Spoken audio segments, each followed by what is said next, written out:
Assalamualaikum warahmatullahi wabarakatuh.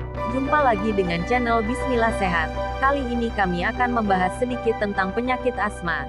Sempatkan 3 atau 4 menit menonton video yang kami sajikan. Jangan di-skip ya, agar ilmu pengetahuan tentang penyakit yang kami sampaikan bermanfaat bagi Anda dan orang terdekat Anda. Jika mengalami hal seperti berikut. Asma adalah salah satu masalah paru-paru yang membuat pengidapnya kesulitan bernapas akibat peradangan dan penyempitan pada saluran pernapasan. Tak hanya kesulitan bernapas, asma juga menyebabkan gejala lain seperti mengi, batuk-batuk, dan nyeri dada. Saluran pernapasan pada pengidap asma lebih sensitif dibandingkan dengan orang lain tanpa asma. Ketika paru-paru teriritasi akibat zat pemicu asap rokok, debu, bulu binatang, dan lain-lain, maka otot-otot saluran pernapasan pada pengidapnya menjadi kaku dan menyempit. Seseorang yang mengidap asma bisa mengalami beragam gejala, seperti sesak dada, batuk, terutama pada malam atau dini hari, sesak napas, mengi, yang menyebabkan suara siulan saat mengeluarkan napas. Pola gejala pada setiap pengidap asma pun bisa berbeda. Meski begitu, pola gejala yang paling umum yaitu datang dan pergi seiring waktu atau dalam hari yang sama. Mulai atau memburuk dengan infeksi virus, seperti pilek, dipicu oleh olahraga, alergi, udara dingin, atau hiperventilasi karena tertawa atau menangis. Lebih buruk di malam hari atau di pagi hari. Faktor risiko asma. Bakteri yang berasal dari debu sering menjadi pemicu utama penyakit asma.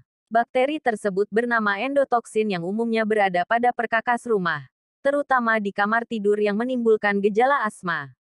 Faktor risiko lain yang dapat memicu penyakit asma, antara lain, rokok, bulu binatang, udara dingin, infeksi virus, paparan zat kimia, aktivitas fisik, infeksi paru-paru dan saluran napas bagian atas, pekerjaan tertentu seperti tukang las, kayu, atau pekerja pabrik tekstil.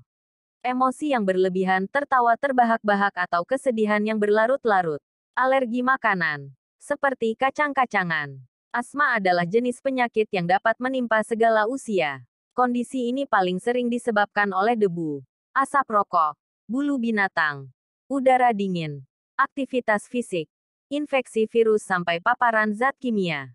Namun, hingga kini penyebab utama asma belum diketahui secara pasti. Kendati demikian, pengidap asma terbukti memiliki saluran pernapasan yang lebih sensitif. Ketika paru-paru terkena iritasi, maka otot saluran pernapasan jadi kaku dan menyempit. Kemudian, produksi dahak meningkat, sehingga membuat pengidapnya kesulitan bernapas. Pada anak-anak, gejala asma akan menghilang dengan sendirinya saat memasuki usia remaja. Namun, anak-anak yang memiliki gejala asma cukup berat, kondisinya bisa bertahan atau muncul kembali di masa mendatang.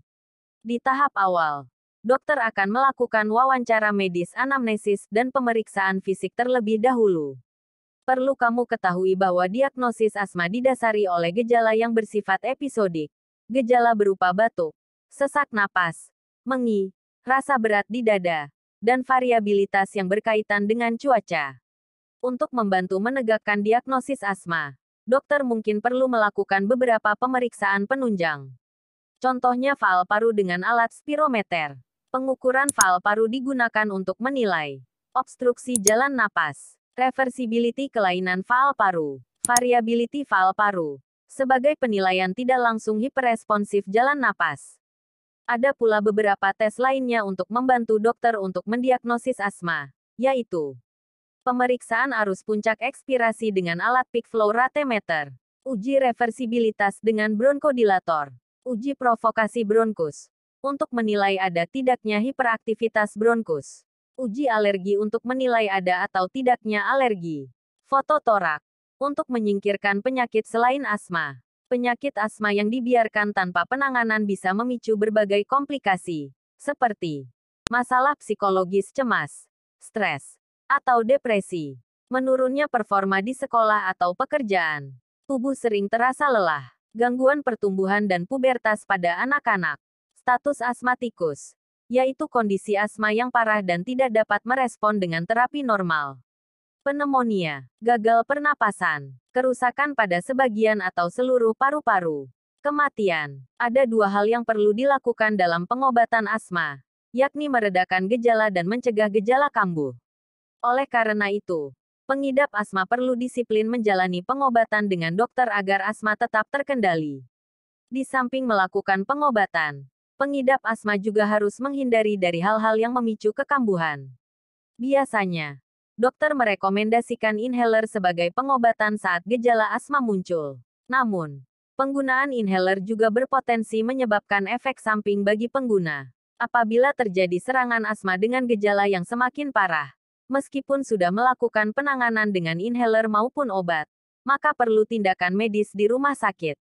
Pasalnya, asma juga dapat membahayakan nyawa pengidapnya. Pencegahan asma. Masalah paru yang satu ini adalah jenis penyakit yang dapat dikendalikan dengan mengatur pola hidup sehat. Selain itu, sebaiknya perhatikan beberapa hal berikut. Mengenali dan menghindari pemicu asma. Mengikuti anjuran rencana penanganan asma dari dokter. Melakukan langkah pengobatan yang tepat dengan mengenali penyebab serangan asma. Menggunakan obat-obatan asma yang telah dianjurkan oleh dokter secara teratur. Memonitor kondisi saluran napas. Perlu diperhatikan, penggunaan inhaler justru berisiko meningkatkan reaksi asma. Oleh karena itu, penting untuk mendiskusikannya dengan dokter, supaya rencana penanganan asma disesuaikan dengan kebutuhan. Vaksinasi flu dan pneumonia juga disarankan untuk pengidap asma untuk mencegah komplikasi berbahaya yang berkaitan dengan pernapasan. Jika mengalami tanda dan gejala asma di atas, segera hubungi dokter untuk mendapat pertolongan medis.